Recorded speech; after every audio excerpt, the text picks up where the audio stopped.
যুক্তরাজ্য থেকে বাংলাদেশ ভ্রমণে আগ্রহী বাংলাদেশিদের পাসপোর্টে নো ভিসা রিকোয়ার্ড ফি বাড়ানোর তীব্র নিন্দা জানিয়েছে দেশটির বসবাসরত প্রবাসীরা।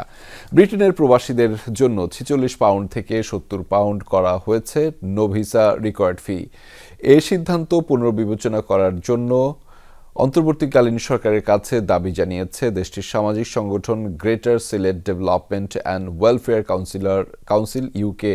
শুক্রবার বার্মিংহামে সংগঠনের সদস্যরা ও কেন্দ্রীয় নির্বাহী কমিটির উপস্থিতিতে অনুষ্ঠিত এক সভায় এই দাবি উত্থাপন করা হয়। অনুষ্ঠানে সভাপতিত্ব করেন আতাউর রহমান, সঞ্চালনায় ছিলেন খসরু খান, স্বাগত বক্তব্য রাখেন ফখরুদ্দিন। আরও উপস্থিত ছিলেন আব্দুল মালিক, ফিরোজ খান, আব্দুল আজিজ সহ অনেকেই। সভায় ১০ দফা দাবি উত্থাপনের করে কমিটির সদস্যরা।